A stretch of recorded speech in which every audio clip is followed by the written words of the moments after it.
नमस्कार, मंतव्य में आपका स्वागत है, जहां विचार सिर्फ सुने ही नहीं समझे भी जाते हैं। Today we are truly honoured to welcome our esteemed guest of honour, mister Tilak Gitai ji. Welcome sir. Thank you. Sir शुरू करें। जी।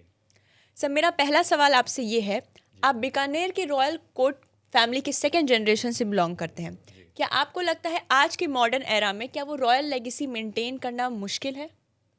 नहीं, देखिए, इस कला का जन्म रॉयल फैमिली से ही हुआ।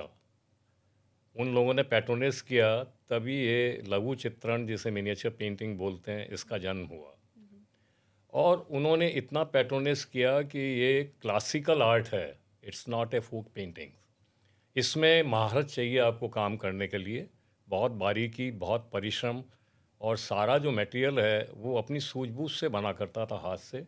ब्रशेज़ हैं, कलर्स हैं, कई स्टोन्स, मिनरल्स और हर्ब्स। तो वो चीज़ अब कंटिन्यू दरबार से निकल करके बाहर जनता में आई। और आज आम लोग जो है उसको एंजॉय करते हैं, ख़रीदते हैं। बहुत सारे पेंटर तैयार हुए कोर्ट से निकलने के बाद में, और हज़ारों की तादाद में तैयार हुए, और वो लोग काम कर रहे हैं विदेशों में। बहुत उसको पसंद किया जा रहा है, बहुत अच्छा उसका पैसा कमाया जा रहा है। तो ये सब चीज़ जो है वो ज़्यादा मायने रखती है, कोर्ट से हट के भी जो है आज हम। सर आपका इवोरी आर्ट जेनेवा के म्यूजियम में भी दिखाया गया है। जी। आपको कैसा महसूस होता है जब एक इंडियन आर्ट इंटरनेशनल प्लेटफॉर्म पे दिखाया जा रहा है, तो वहाँ के ऑडियंस का क्या पर्सपेक्टिव है? बहुत अच्छा प्रश्न है। देखिए, मुझे फेस्टिवल ऑफ इंडिया में, भारत महोत्सव में स्विट्ज़रलैंड भेजा गया। हम कुल 5 जने थे, अलग अलग विधा के। मेरी मिनिएचर पेंटिंग थी। मैंने वहाँ सबसे ज़्यादा समय गुजारने का, मुझे उस वक्त में 3 दिन से ज़्यादा मौका नहीं मिलता था किसी इंडियन को। मेरे को 3 महीने का वीज़ा मिला। और prince Sadruddin Aga Khan of Geneva, उन्होंने स्पेशली मुझे बुलाया। उनका सबसे बेहतरीन कलेक्शन है दुनिया में। करीब 100 पेंटिंग्स को उन्होंने पहली बार वहाँ डिस्प्ले किया था। और भारत सरकार को लिखा जो बेस्ट मुग़ल पेंटर है उसको डेमो के लिए यहाँ बुलाया जाए। मैंने 1 महीना रिएटबर्ग म्यूज़ियम ज़ूरिक में डेमो किया, उसके बाद बाज़ल में किया, उसके बाद मैंने जिनेवा के म्यूज़ियम दी थैनोग्राफी में किया। मैंने ख़ास तौर से म्यूज़िक को लेके कुछ काम किया।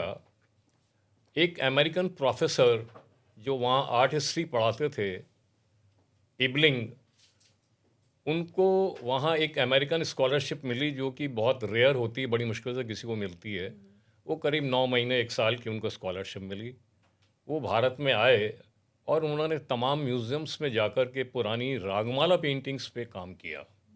उनका कहना ये था कि 15-16 सेंचुरी में ये पेंटिंग्स बहुत मैच्योर हो चुकी थी, और उन लोगों ने जो काम किया वो म्यूज़िक सुनने की चीज़ है, उस पे उन्होंने डिपिक्ट किया। तो उन्होंने कहा कि पिकासो कहता है मैं अमूर्त का जन्मदाता हूँ, मैंने एब्स्ट्रैक्ट का काम किया। वो तो यहाँ 15-16 सेंचुरी में हो चुका था कि जो चीज़ दिखने की नहीं उन्होंने डिपिक्ट किया। लेकिन उन्होंने एक अपनी पूरी किताब पब्लिश की, और उस पे उन्होंने लिखा इंट्रोडक्शन में कि निसंदेह उन्होंने ऑडियो विजुअल पे बहुत ज़बरदस्त काम किया, लेकिन उनका राग रागनियों के साथ कुछ संबंध नहीं है चित्रों का। वो प्रूव नहीं करती हैं कि पर्टिकुलर मेलोडी है। और हर पेंटिंग पे उस ज़माने में ओल्ड पोएट्री जो रागमाला से रिलेटेड थी ऊपर लिखी रहती थी। तो वो पोएट्री कुछ और कह रही है और पेंटिंग कुछ और कह रही है। माने मैं ये मानता हूँ कि इस दुनिया में 3 चीज़ ऐसी हैं जो माँ सरस्वती की देन है। म्यूज़िक, जिसमें सब इंस्ट्रूमेंटल वोकल सब आता है, लिटरेचर जिसमें पद गद सब आते हैं, और पेंटिंग। वो तीनों चीज़ उस चित्र में मौजूद है। ये जो माँ सरस्वती की देन है, आप बाकी तो प्रोफेशन दुनिया भर के अपना सकते हो, लेकिन ये उसकी देन है। और वो तीनों उन चित्रों में मौजूद थी। और लेकिन जो उसने कहा कि ये चीज़ों का, ये इनमें कमियां रही, तो वो किताब पढ़ने के बाद में मुझे लगा कि शायद ये मेरे लिए ही बचा था कि 500 सालों में कोई आर्टिस्ट, इतने आर्टिस्ट हुए, इतने घरानों में काम करने वाले हो, किसी ने उसको रिवाइव नहीं किया, किसी ने उस कमी को ठीक नहीं किया। और वो तकरीबन हिंदुस्तान की तमाम शैलियों में बनी है रागमाला पेंटिंग्स। तो उसके बाद में मैंने सोचा कि मैं एक नई रागमाला बनाऊंगा और ये प्रूव करूंगा कि पर्टिकुलर मेलोडी मेरी पेंटिंग से निकलती है। मैंने 10 साल उसके ऊपर काम किया, एक एक राग रागनी को सीखा, ये कब गाई जाती थी, इसका समय क्या होता था, इसका सीज़न क्या होता था, इसमें कितने सुर लगते थे, इसका सोनेंट कॉन्सोनेंट आरो अवरो क्या होता था, और फिर मैंने उन पेंटिंग्स को बनाया और इतना सटीक बनाया कि मैंने प्रूव किया कि मेरी पेंटिंग से मेलोडी निकलती है।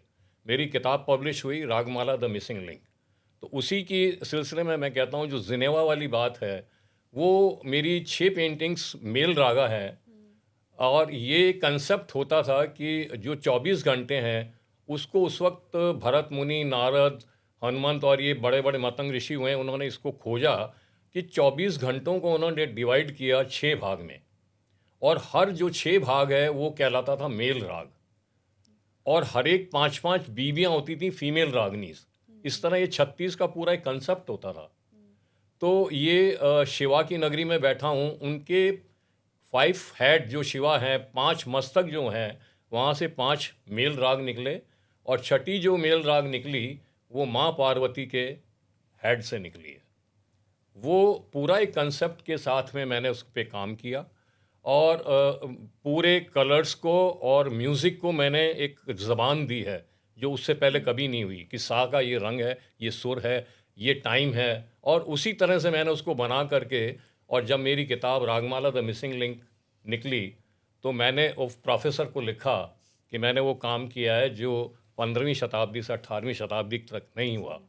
तो वो कहने लगा आप पद्म अवार्ड को लिए घूम रहे हैं, आपने तो इतना कमाल का काम किया है, अमेरिका में होते तो नोबेल पुरस्कार मिलता आपको। बीएलएफ जैसे लिटरेचर फेस्ट में जहाँ पे नए नए युवक आ रहे हैं, तो आपको क्या लगता है कि राइटर का कलम और आर्टिस्ट का ब्रश एक दूसरे को कैसे कॉम्प्लीमेंट करेगा?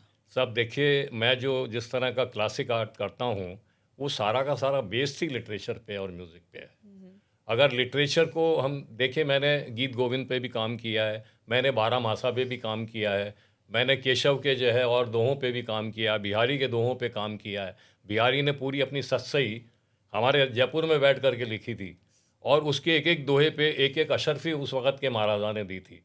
मतलब उसने कमाल का लिखा है श्रृंगार रस के बारे में। तो उनको पढ़ के ही हमने चित्र बनाए हैं सारे के सारे, और उसमें लिटरेचर का जो मज़ा है और साथ साथ जो पेंटिंग का मज़ा है वो अपने आप में एक अद्वितीय है। अगर कोई समझे तो वास्तव में हमारे कलर्स जो है वहाँ से म्यूज़िक निकलता है, हमारी ड्राइंग से म्यूज़िक निकलता है। इतनी बारीकी है और इतना उसमें वेरिएशन है, इतना उसमें रिदम है, इतनी उसमें जो है हारमोनी है कि आपको देख के मज़ा आ जाएगा। सर, मेरा आखिरी सवाल आपसे ये है कि Banaras literature friends of Banaras को आप क्या संदेश देना चाहेंगे? देखिए, मैंने बनारस से अब तक पहली बार आया हूँ, लेकिन बहुत कुछ सीखा है। यहाँ म्यूज़िक घराने वर्ल्ड फेम के रहे हैं, म्यूजिशियंस एक से गज़ब के यहाँ आए हैं। मैं छुन्नू महाराज का भी जिक्र करूँगा, मैं भारत रत्न बिस्मिल्लाह खां साहब का भी जिक्र करूँगा। और मेरे को एक बार ऐसा हुआ कि मैं अपनी रागमाला के बारे में जब उन लोगों से चर्चा कर चुका था, तो एक बहुत बड़ी कन्वेंशन थी यहाँ पे, जहाँ हिंदुस्तान के सारे म्यूजिशियन थे, सारे गायक थे, पंडित जसराज जैसे और भीमसेन जोशी जैसे मौजूद थे, और उसमें भारत रत्न बिस्मिल्लाह खां साहब उसकी अध्यक्षता कर रहे थे। तो उन्होंने उस प्रोग्राम में मुझे बुलाया कि आप स्टेज पे आएँ और अपनी रागमाला मिसिंग लिंक लेके आएँ। तो मैं जब वहाँ गया हूँ तो उन्होंने कहा, देखिए आप हम सब नाचते हैं, गाते हैं, बजाते हैं, लेकिन इस आदमी ने म्यूज़िक को डिपिक्ट कर दिया, इनके चित्रों से म्यूज़िक निकलता है। और वो मेरे लिए ये पद्मश्री से भी बड़ा सम्मान था कि एक गुणी लोग, एक साहित्यकार, एक वहाँ के बड़े जो है बिरजू महाराज जैसे डांसर जो भाव दिखाते हैं, वो मेरे चित्रों की तारीफ़ करें हैं। तो ये बहुत बड़ी मेरे लिए उपलब्धि थी। वही मैसेज मैं यहाँ देने के लिए आया हूँ कि आप कंटेम्प्रेरी आर्ट करें, सब कुछ करें, लेकिन अपनी धरोहर, अपनी सभ्यता, अपनी जो पराकाष्ठा थी उसको ना भूलें। उसकी कहीं ना कहीं आपके पास में जो है वो उसके प्रति आपकी वो सॉफ्ट कॉर्नर हो। आप सीखने का भी सोचें, आप कम से कम उसको एंजॉय करने का, जानने का सोचें, ताकि वो कला मरे नहीं। Thank you, sir. We are truly inspired by your words. And with this, your host, Samiksha Jha, signing off.